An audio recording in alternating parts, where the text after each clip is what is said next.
So before we get into the most turbulent time of the period, the 1810s, we are going to have a quick look at an ideology called Spenceanism, uh, as it is relevant to the protests that were happening at the time, and it inspired a lot of the more violent agitation. So to the right, we can see this image of a plaque dedicated to Thomas Spence. You can read that in your own time, but it is very complimentary to him. I would probably say he doesn't deserve that kind of flattery, but nonetheless, let's get into it. So, they were a small, extremist, revolutionary group that was active between 1815 and 1820. The Spenceans had several leaders that pop up in other key events of the period, as I had just said. A leading Spencean called Arthur Thistlewood would be involved in the Cato Street conspiracy, which essentially sought to assassinate Lord Liverpool's cabinet, and the Dr. Watsons of the Sparfield meetings.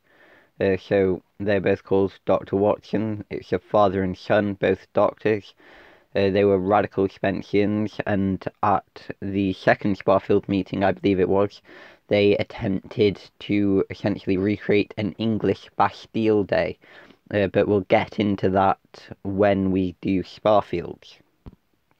So, to the left, we can see a coin produced by the Spenceans. As I have previously said, it was a good way to get your message out there, similar to how traders' tokens worked at the time. So there's a picture of Thomas Spence. So let's have a look at the ideology.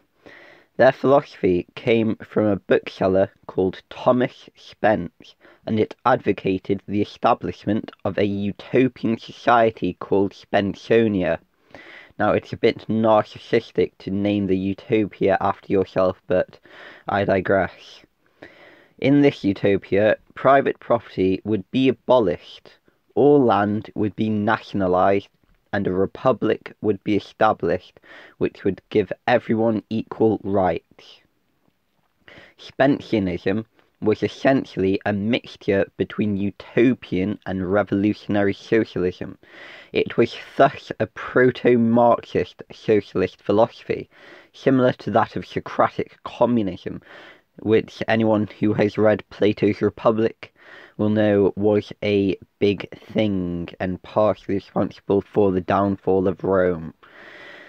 But anyway, Spence openly advocated violent revolution to overthrow the aristocracy, so it should come as no surprise that his prodigy and progeny in the leaders of the future radical movements of the mid to late 1810s, they would all attempt violent uprisings in the name of Spenceanism, and it would also be strongly correlated to Luddite disturbances that were common in the later 1810s. So this ideology was responsible for the attempted assassination of Lord Liverpool's cabinet in 1820. Now, this was when Lord Liverpool was the Prime Minister of the United Kingdom, and we'll go more into it at another point, but it was essentially another version of the gunpowder plot. Fortunately, it failed, and the Spenceans, while they continued for a while, they were ultimately forgotten to history. So, that's it for Spenceanism.